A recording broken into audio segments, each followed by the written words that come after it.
Returned in 1989 to Australia.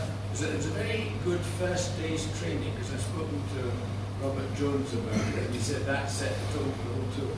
Tell the nice folk what you did. Can you remember?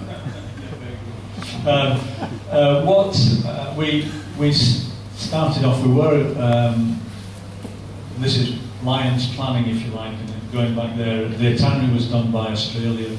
The hotels were chosen by Australia, and the Lions just accepted it. And thankfully, Roger Otley had been out with Harrow School, I think, the year before, and been to Perth in Western Australia, and he said, "We can't stay at that hotel." He said it's rubbish. He said it's not even 3-star.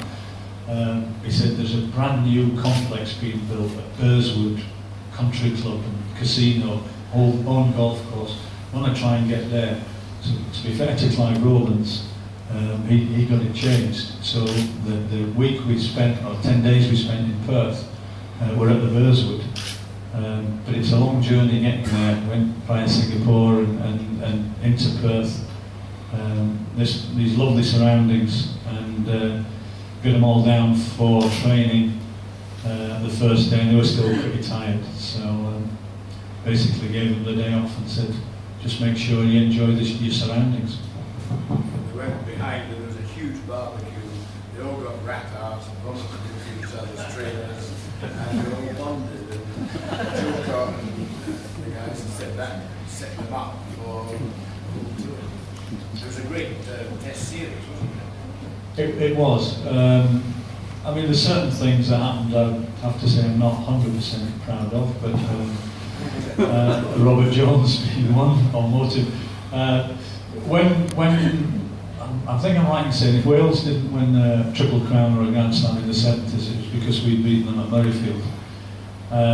And if we weren't crabbing the scrum across the pitch so that they couldn't scrummage, Dougie Morgan was standing on Gareth Edwards' foot every scrum.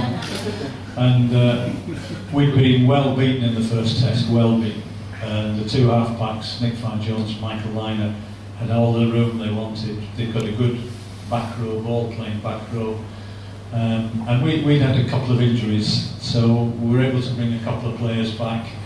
But I knew we really had to sort of force them to work much harder in the front five to keep the back row in, and then keep pressure on the two half-backs. And people like Mike Teague came back in, Wade Dooley, not the most free-flowing of rugby players, but gee, did they know the way forward and the way through other players.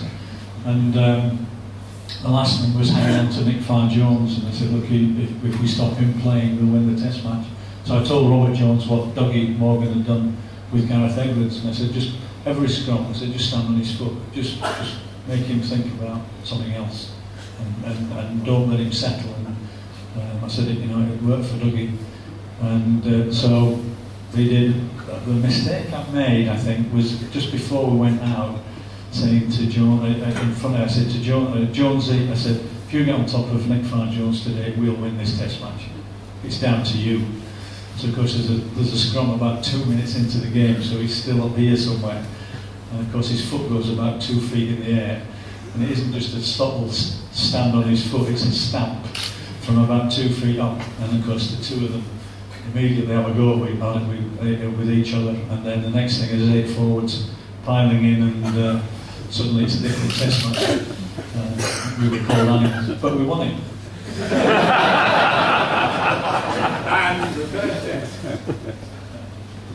Yeah, third test, it was interesting because the press in Australia is interesting, and we were just neck thugs and everything else. And actually I had to have a meeting with Bob Dwyer and the Australian cricket to say that it would be all sort of calm and hunky-dory in the third test, knowing full well I was just saying to the forwards, look, I've just come from Bob Dwyer.